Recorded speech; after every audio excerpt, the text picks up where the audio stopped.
فنحن اليوم نحتفل بمولد إمام بدمائه الطاهرة ثبت جميع الأديان.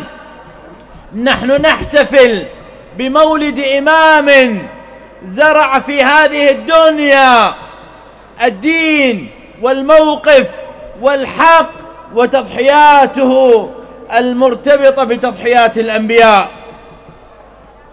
صل على محمد وآل بيت محمد. اللهم صل على محمد وآل محمد.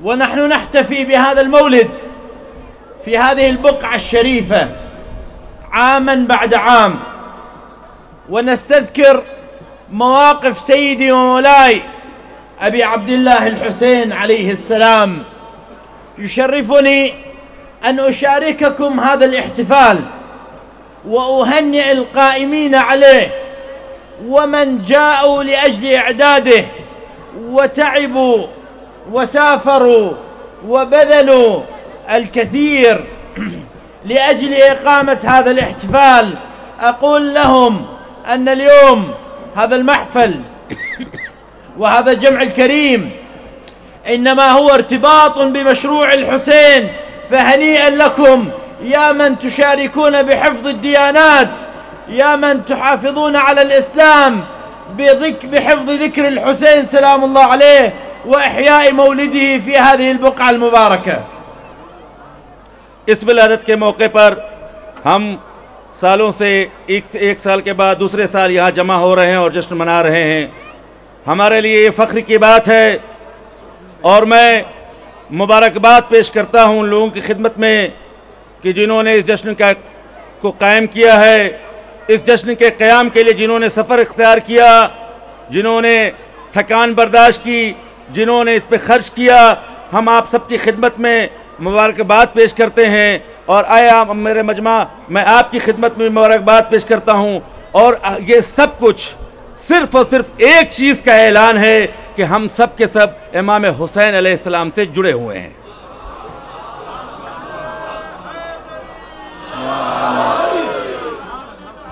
ختاما أيها الجمع الكريم،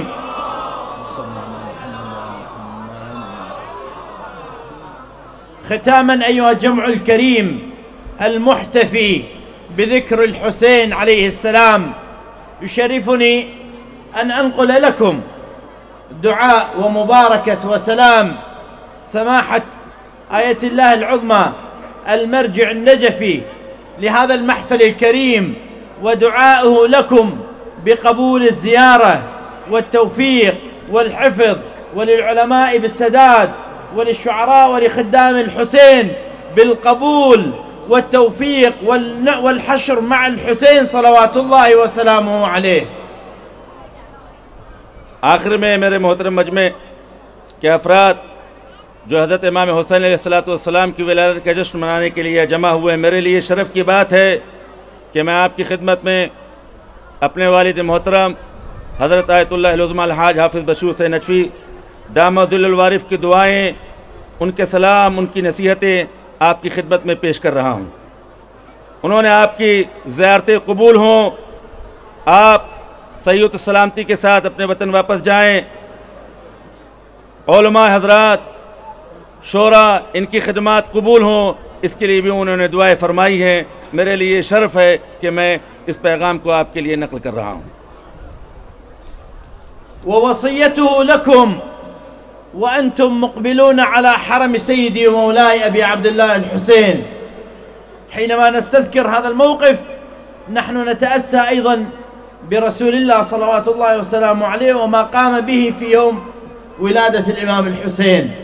حينما نقبل على الشباك الشريف سماحة المرجع يقول: لا تأخذك البهرجة، المظاهر، الذهب، الفضة، الإنارة الموجودة، إنما انظر أن خلف هذا الشباك صندوق، وتحت هذا الصندوق يوجد حصير بالية، وعلى هذا الحصير جسد مقطع الأعضاء محزوز النحر من القفاء.